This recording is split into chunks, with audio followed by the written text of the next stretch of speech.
Paper है ये, उसके जी। आंसर्स जो एक्यूमुलेट किए हैं मैंने, और बाकी जी। के कल करेंगे बिकॉज एक दिन में पेपर ठीक कंप्लीट है। नहीं होगा। हाँ, वो तो है। हाँ, तो हम लोग स्टार्ट करते हैं। तो जी। ये टॉपिक जो है वो ऑलरेडी हमने किया हुआ है, इंडस्ट्रियल डिस्प्यूट एक्ट करके हमने पहले किया था। तो फिर से हम करते हैं बिकॉज अभी एग्ज़ाम के पॉइंट ऑफ व्यू जी। से ये इम्पॉर्टेंट है। ठीक है। Now define industry under the industrial disputes act 1947। अब 1947 में इंडस्ट्री का डेफिनेशन क्या है? नाउ हमेशा ही कोई भी जो डेफिनेशंस होते हैं वो सेक्शन 2 में ही होते हैं हर एक एक्ट के।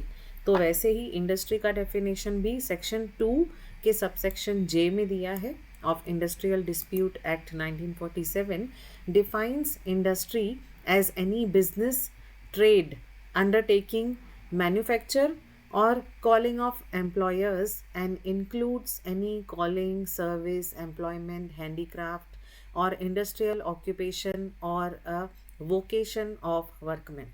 तो कोई भी चीज़ जहाँ पे कोई भी एम्प्लॉयमेंट है, कोई भी कॉलिंग का काम हो रहा है, हैंडीक्राफ्ट हो रही है, बिजनेस हो रहा है, ट्रेड हो रहा है, सर्विसेज है, तो वो सब इंडस्ट्री में आ गए। ये डेफिनेशन बहुत इंपॉर्टेंट है क्योंकि पहले अगर इंडस्ट्री को सिर्फ मैन्युफैक्चरिंग के डेफिनेशन में समझा जाता था कि जहाँ पे मैन्युफैक्चरिंग हो रही है, जहाँ पे फैक्ट्री है, वही इंडस्ट्री है।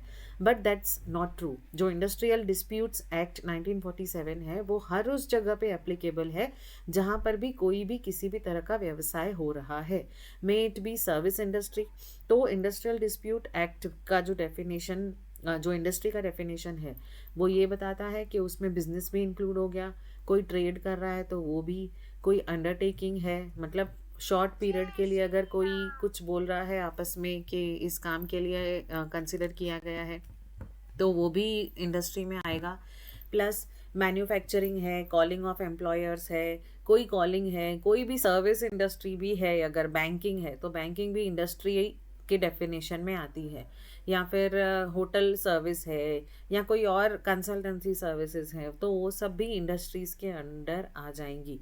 कहीं पर भी जहाँ पर भी एम्प्लॉयमेंट है, भले ही वो हैंडीक्राफ्ट का हो, इंडस्ट्रियल ऑक्यूपेशन ऑक्यूपेशन हो, या फिर वोकेशन ऑफ वर्कमैन हो, कोई स्पेशल आर्ट हो जो वर्कर्स कर रहे हैं, कोई हैंडीक्राफ्ट कर रहे हैं, कुछ आर्ट वर्क कर रहे हैं, तो वो भी इंडस्ट्री है।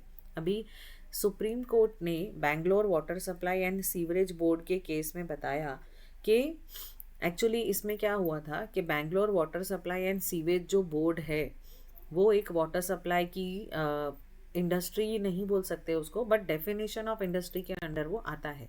तो इन्होंने क्या बोला था Bangalore water supply and sewage board में कि हम तो बैंगलोर को वाटर सप्लाई करते हैं, तो हम इंडस्ट्री नहीं है, हम इंडस्ट्री के डेफिनेशन में नहीं आते हैं, इसीलिए हम पर वो जो भी कायदे कानून है इंडस्ट्री के वो लागू नहीं होते हैं।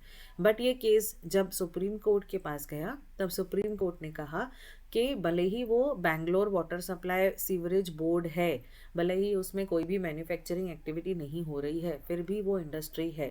तो उस केस के बाद 1978 के बाद सुप्रीम कोर्ट ने ये बताया कि किसी भी चीज़ को डिफाइन करने के लिए कि अगर वो इंडस्ट्री है या नहीं है, तो उसका ट्रिपल टेस्ट होगा। तीन चीज़ों के लिए तीन टेस्ट होंगे, तीन कंडीशंस होगी, अगर वो तीनों कंडीशंस फुलफिल होती है तो मतलब वो इंडस्ट्री है।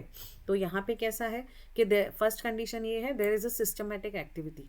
अगर किसी भी जगह पे सिस्टमेटिक एक्टिविटी है तो ये बैंगलोर वाटर सप्लाई जो बोर्ड है वहाँ पे सिस्टमेटिक एक्टिविटी है, रोज़ जो वाटर है वो क्लीन होता है, फिर सब पूरी एरिया में सप्लाई होता है, तो ये सिस्टमेटिक एक्टिविटी हो रही है। Second, cooperation between employer and employee.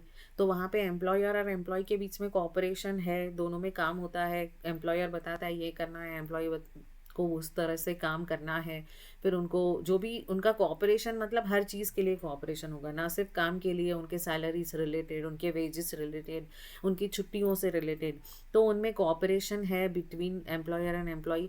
तो ये अगर सेकंड कंडीशन भी फुलफिल होती है, और तीसरी कंडीशन प्रोडक्शन और डिस्ट्रीब्यूशन ऑफ गुड्स और services.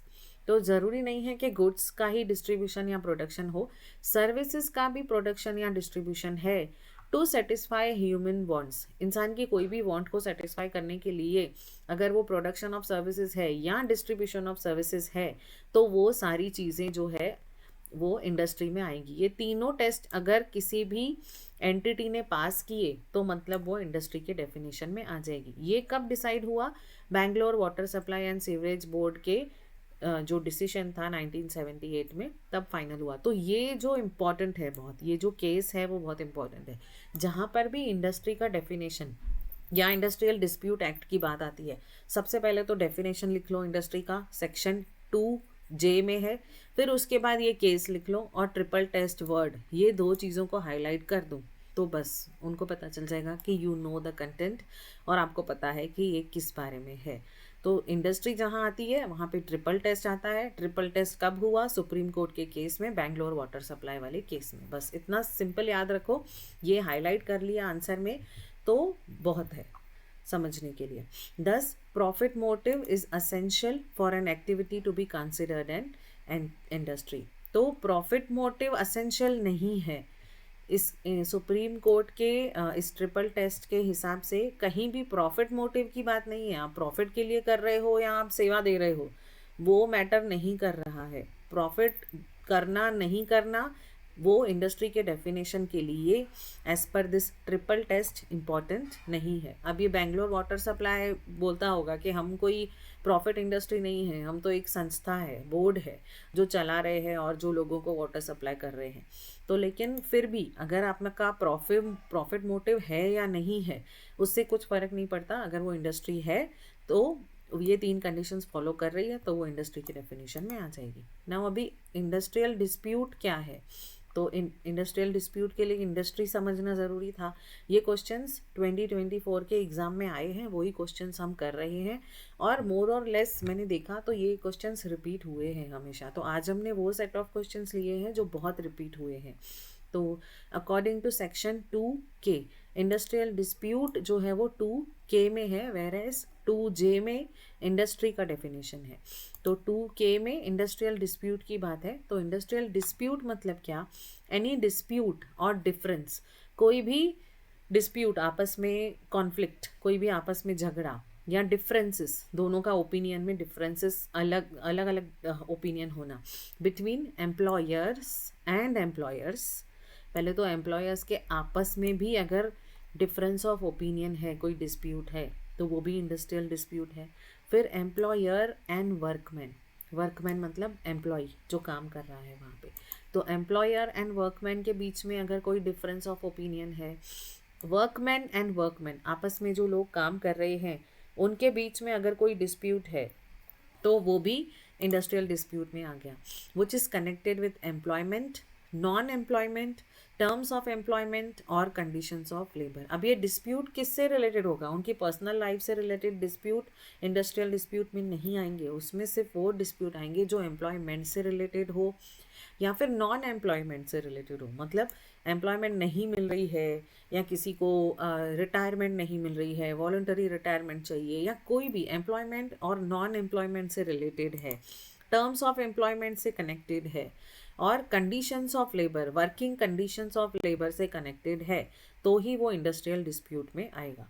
The dispute must be collective in nature. तो ये डिस्प्यूट जो है वो कलेक्टिव हो, किसी एक इंसान की कंप्लेन से उसको इंडस्ट्रियल डिस्प्यूट नहीं बोला जाएगा। किसी एक बंदे को प्रॉब्लम है ऑफिस में कि उसको जो है वो फॉर एग्जांपल ग्रेच्युटी जो है वो टाइम पे नहीं मिली है, तो इसको इंडस्ट्रियल डिस्प्यूट नहीं बोलेंगे।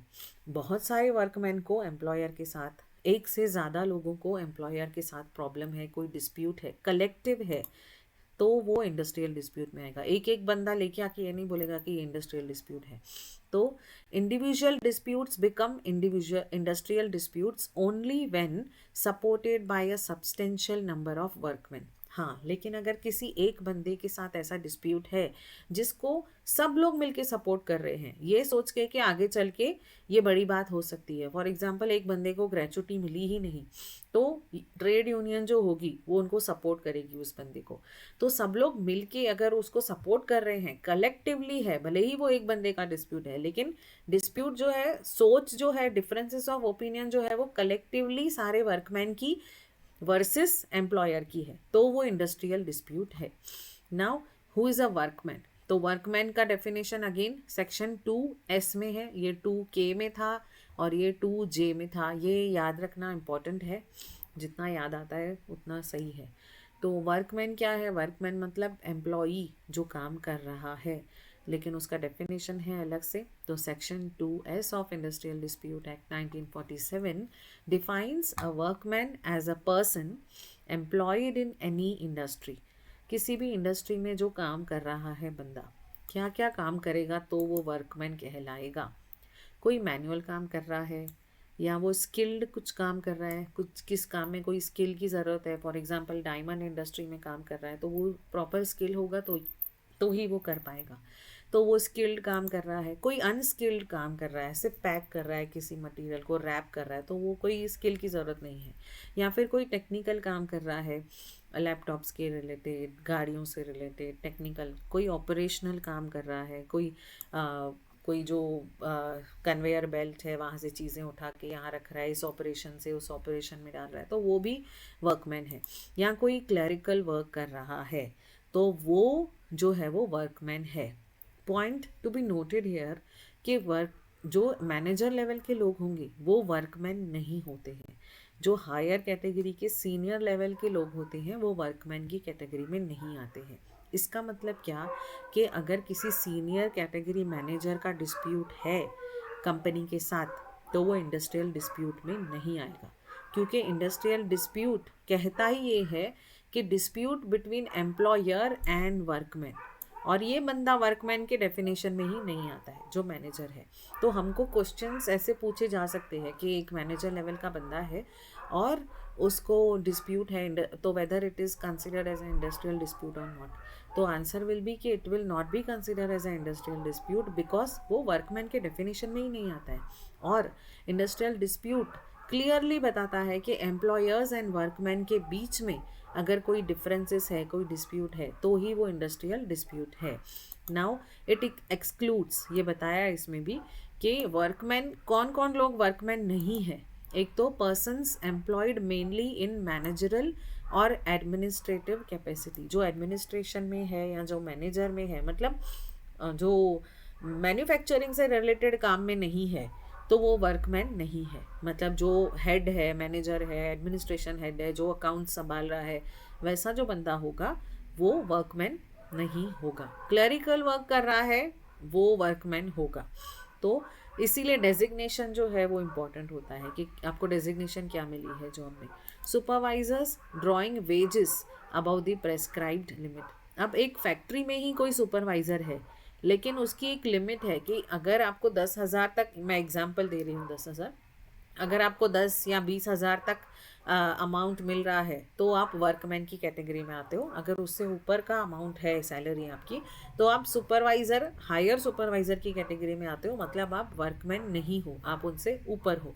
तो वर्कमैन जो है वो ये सब लोग उसमें इंक्लूड होते हैं जो काम करते हैं manual, skilled, unskilled, technical, operational, clerical, but manager level के लोग जो है वो वर्कमैन नहीं है। नाउ ये सारे है ना, ये हमको जो इंडस्ट्रियल डिस्प्यूट एक्ट का बड़ा क्वेश्चन भी आता है ना, तो उसमें भी ये सब लिखना है। इंडस्ट्रियल डिस्प्यूट का डेफिनेशन, वर्कमैन का डेफिनेशन, एम्प्लॉयर का डेफिनेशन, फिर इंडस्ट्री का डेफिनेशन।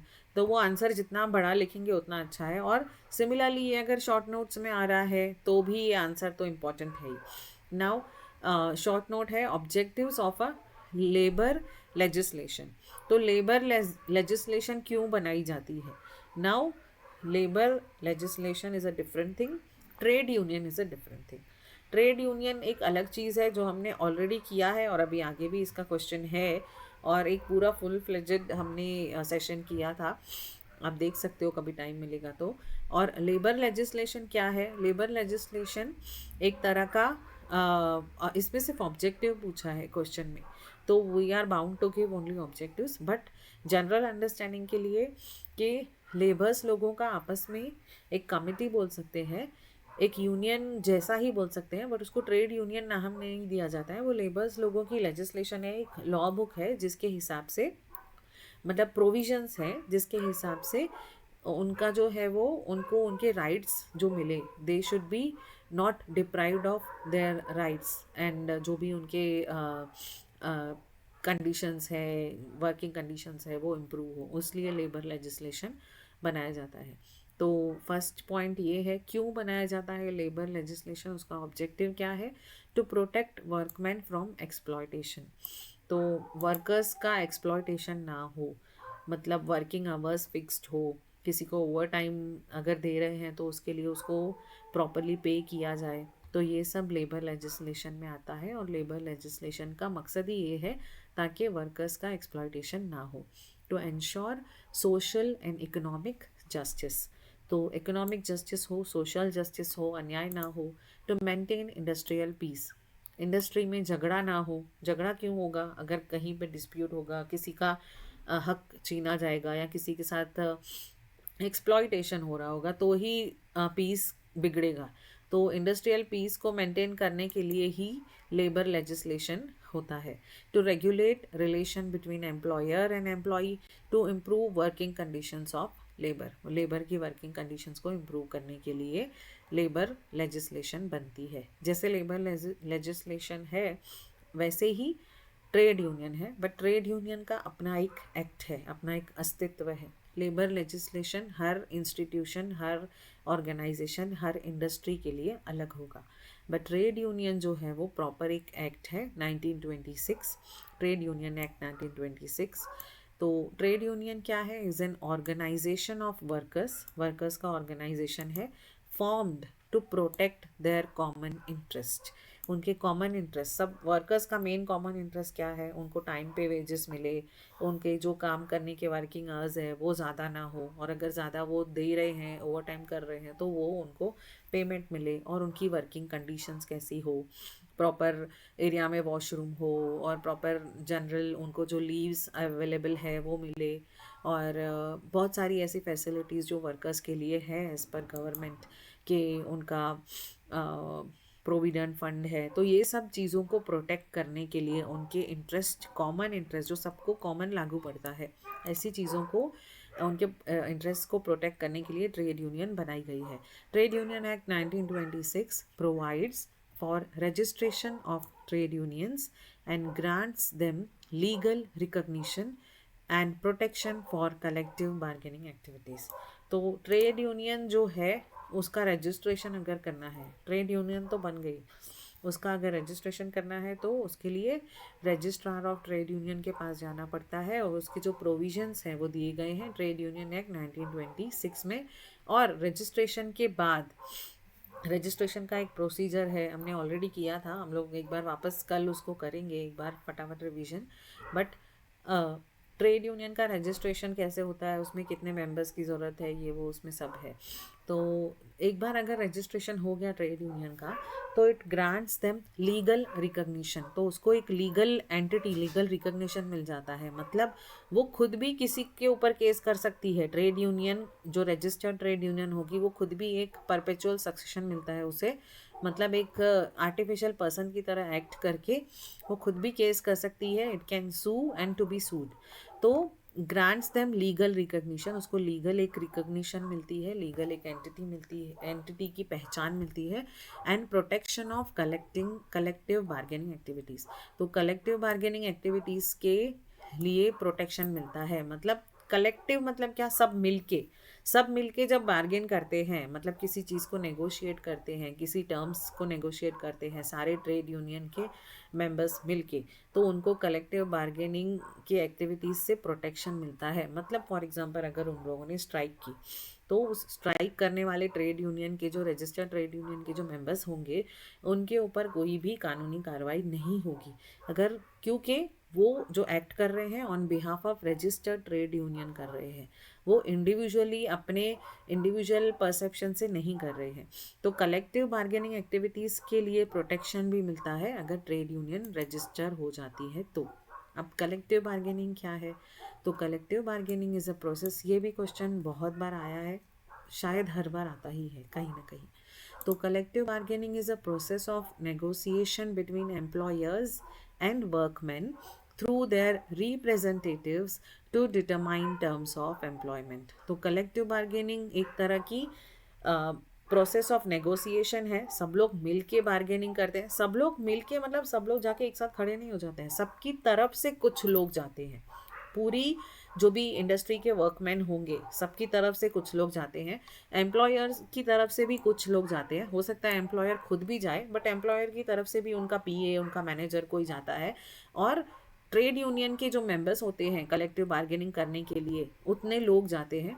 और ये लोग मतलब वर्कमैन थ्रू देयर रिप्रेजेंटेटिव, इसमें भी यही है कि वर्कमैन, सारे वर्कमैन खुद नहीं जाते, उनके जो रिप्रेजेंटेटिव होते हैं, सॉरी, जो ट्रेड यूनियन में उनके जो हेड होंगे, जो रिप्रेजेंटेटिव होंगे, जो यूनियन की तरफ से खुद को रिप्रेजेंट करेंगे, उनके लीडर्स होंगे, वो लोग जाके डिस्कस करेंगे on the terms of employment, के एम्प्लॉयमेंट के टर्म्स क्या होने चाहिए, कहाँ किसको प्रॉब्लम है, वेजेस से रिलेटेड, वर्किंग आवर्स से रिलेटेड, छुट्टियों से रिलेटेड, पीएफ से रिलेटेड, कोई भी अगर उनको प्रॉब्लम है तो। It helps in maintaining industrial peace. तो कलेक्टिव बार्गेनिंग की वजह से इंडस्ट्रियल पीस कायम रहता है, बिकॉज कोई भी डिस्प्यूट नहीं होता है। जो कलेक्टिव बार्गेनिंग से वो लोग जाके नेगोशिएशन करते हैं और कहीं ना कहीं ये लोग सेटल होते हैं। तो डिस्प्यूट्स जो है वो रिजॉल्व होते हैं, एमिकेबली रिजॉल्व होते हैं, आपस में मिलके रिजॉल्व होते हैं। कहीं उनको बाहर कोर्ट में केस करने की या आर्बिट्रेशन के पास जाने की ज़रूरत नहीं है, क्योंकि जो लीगल जो रिप्रेजेंटेटिव होते हैं, नॉट लीगल, जो यूनियन के रिप्रेजेंटेटिव होते हैं वर्कमैन के बिहाफ पे जो लोग जाते हैं, तो वो लोग एमिकेबली चाहते हैं कि डिस्प्यूट अंदर ही, इंडस्ट्री के अंदर ही जो है वो रिजॉल्व हो जाए, बाहर नहीं जाए वो। प्रमोटिंग हेल्दी इंडस्ट्रियल रिलेशंस, तो इंडस्ट्रियल रिलेशंस हेल्दी होते हैं between employer and employee. Now what is industrial relations? Industrial relation क्या है? तो industrial relation refers to relationship between employers, employees and the government in an industrial establishment.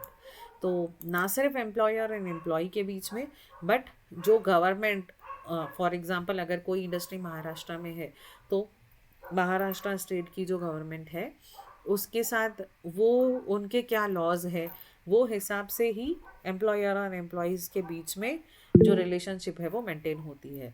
It includes interactions relating to wages, working conditions, dispute settlement and welfare measures.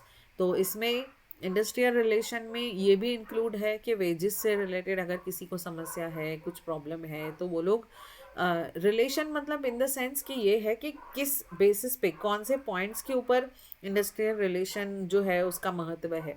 तो obviously ये लोग ऐसे ही कुछ mother of all एमओयूज़ के बारे में तो बात नहीं कर रहे होंगे। ये लोग बात करेंगे वेजेस के बारे में, ये लोग बात करेंगे वर्किंग कंडीशंस के बारे में, ये लोग बात करेंगे डिस्प्यूट सेटलमेंट के बारे में, और ये लोग बात करेंगे वेलफेयर मेजर्स अगर कुछ है एम्प्लॉयज़ के लिए, तो उसके बारे में इंडस्ट्रियल रिलेशंस से बात हो, पर्पस है इंडस्ट्रियल रिलेशन का। तो ऑब्जेक्टिव्स क्या है? मोर और लेस सबके ऑब्जेक्टिव सेम ही है कि इंडस्ट्रियल पीस हो, इंडस्ट्रियल डिस्प्यूट ना हो और प्रोडक्टिविटी बढ़े। ऑब्वियसली इंडस्ट्रियल रिलेशंस अच्छे होंगे, एम्प्लॉयर और एम्प्लॉई के बीच में रिलेशन अच्छे होंगे और वो गवर्नमेंट के रूल्स को फॉलो करेंगे, तो प्रोडक्टिविटी इंक्रीज होगी, कहीं भी कोई रुकावट नहीं आएगी। To maintain industrial harmony, industry में शांति रहेगी, हार्मनी रहेगी। टू प्रोटेक्ट वर्कर्स राइट्स, और वर्कर्स के जो राइट्स हैं उनको प्रोटेक्शन मिलेगा, उनका जो है वो मिसयूज़ नहीं होगा। टू अवॉइड इंडस्ट्रियल डिस्प्यूट, तो इंडस्ट्रियल डिस्प्यूट ही ना हो उसके लिए इंडस्ट्रियल रिलेशनशिप जो है वो अच्छे होने इंपॉर्टेंट है। Good industrial relations are essential for economic development and industrial growth. तो अच्छे इंडस्ट्रियल रिलेशंस जो है वो इम्पॉर्टेंट है इकोनॉमिक डेवलपमेंट के लिए भी, क्योंकि अच्छे इंडस्ट्रियल रिलेशंस होंगे तो ही किसी भी इकोनॉमी का डेवलपमेंट होगा, प्रोडक्शन ज़्यादा होगा, कहीं कोई रुकावट नहीं आएगी, इंडस्ट्रियल ग्रोथ होगी। Now what is the role of trade unions in industrial relations? तो इंडस्ट्रियल रिलेशन तो ये होता है कि एम्प्लॉयर और एम्प्लॉय के बीच में with the preview of the government, तो वो उनका रिलेशन होता है आपस में। अब ट्रेड यूनियन इसमें कहाँ से आती है? तो ट्रेड यूनियन यहाँ आती है कि वो कलेक्टिव बार्गेनिंग करती है ऑन बिहाफ ऑफ वर्कमैन। जो भी ट्रेड यूनियन के इंडस्ट्रियल जो भी ट्रेड यूनियन के मेंबर्स होते हैं, रिप्रेजेंटेटिव होते हैं, वो एक्ट करते हैं on behalf of employees. Ravi Dixit ji, आपको कुछ बोलना है? वो ये भी बहुत इम्पोर्टेंट है ना। हाँ, यस यस, ये है ना, मैंने क्या किया है एक्चुअली, ये 2024 का जो पेपर है ना, लास्ट टू लास्ट ईयर का, उसके ही क्वेश्चंस हैं ये, और वो क्वेश्चन मैंने लिए हैं जो बहुत रिपीट हुए हैं। पूरा पेपर नहीं है इसमें, इसमें सिर्फ वही क्वेश्चंस हैं जो रिपीट हुए हैं लास्ट प्रीवियस 5 years में।